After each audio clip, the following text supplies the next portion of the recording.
রাজনীতি করি না, রাজনীতি বুঝি না, আমার পুঁজি কম, আমি বুঝি কম, কিন্তু যারা দেশের কল্যাণে জনসম্পৃক্ত কাজ করেন তাদেরকে হ্যাটস অফ।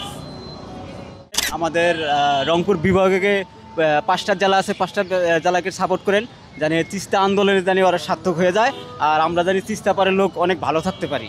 উত্তরবঙ্গ কি এখনো সেই ব্রিটিশ আমলে আছে কিনা?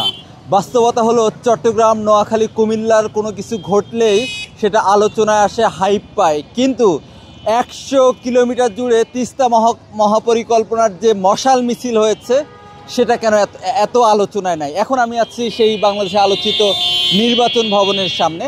ঠিক এই জায়গাটাতে কিছুদিন আগে কেক এত পরিমাণ আলোচনায় ছিল, কিন্তু দুঃখের বিষয় হচ্ছে কোটি মানুষের, লাখো মানুষের আকাঙ্ক্ষার সেই তিস্তায় 100 কিলোমিটার জুড়ে মশাল মিছিল। আমার মনে হয় স্যাটেলাইট থেকে বাংলাদেশের শুধু তিস্তাকেই দেখা যাচ্ছিল যেন। তো এখন তিস্তা পাড়ের একজন মানুষকে পেয়েছি, সবার এই মনের কথা, মনের দাবি। তো আপনার বাড়ি কই সেটা কোন আগে? আমার বাসি হচ্ছে লালমনিরহাট। তো তিস্তা নিয়ে আপনার চাওয়া পাওয়া কি? কোন তো ঢাকায় আসছেন আপনি, তিস্তা তো এলাকায় আছে। হ্যাঁ, তিস্তা নিয়ে চাওয়া পাওয়া হচ্ছে, যেটা তিস্তা নিয়ে অনেক কিছু চলতেছে, ঠিক আছে, এইটা জানি মানে আন্দোলনটা জানি সার্থক হয়, সেটা দোয়া করি। আমরা তো যাইতে পারি নাই, তারপরে এখান থেকে দোয়া করি। এই দেখেন আপনার তিস্তা পারে যে মশাল মিছিল, ঠিক আছে, আজ কয়েকদিন থেকে আন্দোলন চলতেছে, সেদিন তিস্তা পারে মশাল মিছিল 105 কিলোমিটার, 105 কিলোমিটার দূরে একটা মশাল মিছিল করছে, ঠিক আছে। তা আমাদের একটু থামেন, উনি 105 কিলোমিটার বলছে, মানে এলাকার প্রতি কতটা টান থাকতে পারে।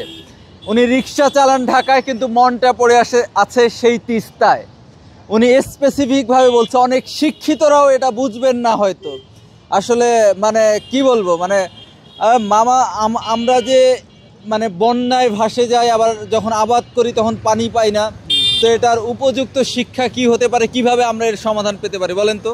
এখন সমাধান হচ্ছে, এখন যেটুক চলতেছে, ঠিক আছে, আমরা তিস্তা পারে দেখছি যখন মানে পানির প্রয়োজন হয় না তখন দেখি যে পানির আগে অভাব নাই, আর যখন থেকে পানি লাগে তখন পানি দিচ্ছে না, ঠিক আছে। আর তিস্তা পারে তো জানেন যে অনেক লোক, গরিব দুঃখী লোক তিস্তা পারে আশ্রয় নিছে, ওখানে বাড়ি টাড়ি করে ওরা মনে করেন তিস্তা পারে মাছ টাছ বিক্রি করে খায়। ওই সময়টা মনে করেন পানি পাওয়া যায় না, আর যখন পানির দরকার নাই প্রয়োজনে তখন পানি, বিশাল পানি, তখন এই পানি যখন আসে তখন লোকগুলো যাবে কোথায়? তিস্তা পারের লোকগুলা ফসল না, মানুষকে ডুবায় অনেক পরিস্থিতি।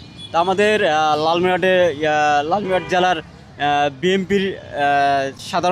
বিএনপির সভাপতি অধ্যক্ষ আশরাফি দুলু, রংপুর বিভাগীয় সাধারণ সম্পাদক। ভাই মানে আমি কার সাথে কথা বলতেছি মনে হয়?